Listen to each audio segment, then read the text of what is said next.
ដល់ទូទី1ទូដែលមានស្លាកលេខ3មានឈ្មោះថាបញ្ញវន្តក្មេងវត្តសាមគ្គីសែនជ័យទៅជួបជាមួយនឹងទូដែលមានស្លាកលេខ4មានឈ្មោះថាខេមរាសែនជ័យបារមីអ្នកអប់រំគូទី2ទូពាក់ស្លាកលេខ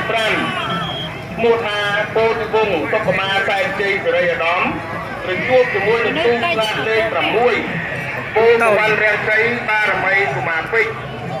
គូទី3ទូស្លាកលេខ11យុវជនវិទ្យាល័យពោធិ៍សាត់សែនជ័យជួបជាមួយនឹងទូទំព័រសវណ្ណសែនជ័យបារមីតាគ្រីគូទី4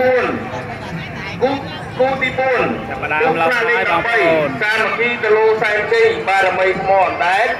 ជួបជាមួយនឹងទូកណ្ដៀងសុខសេរីមានជ័យបារមីកញ្ជោខាងជើងគូទី5ទូស្លាលេខ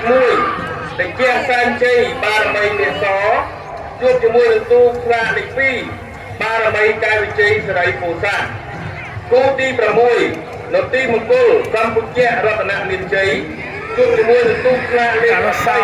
សង្កត់មានជ័យបារមីនទីសិដ្ឋាគូទី7ពោទូស្លាលេខ9ពោធិ៍សាត់មានជ័យបារមីចាសែន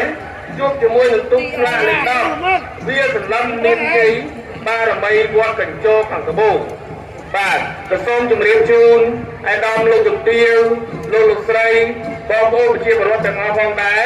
ព្រឹកនេះគឺយើងនឹងសម្រាប់ការអុំជុំទី1ក្រុមការងារបច្ចេកទេសនឹងរៀបឲ្យមានការអុំចំនួន2ជើងបាទដែលឡើងទៅពេលរសៀលចាប់ពីម៉ោង1រសៀលតទៅគឺយើងនឹងមានការអុំចំនួន4ជើងនៅជុំទី2និងជុំទី3ដើម្បីស្វែងរកនៅទូកដែលមានកៃលភីក្នុងផែននីមួយៗដែលមានទាំងអស់4ផែនក្នុងនោះផែនទី1គឺមានចំនួន2ទូកផែនទី2មានចំនួន6ទូក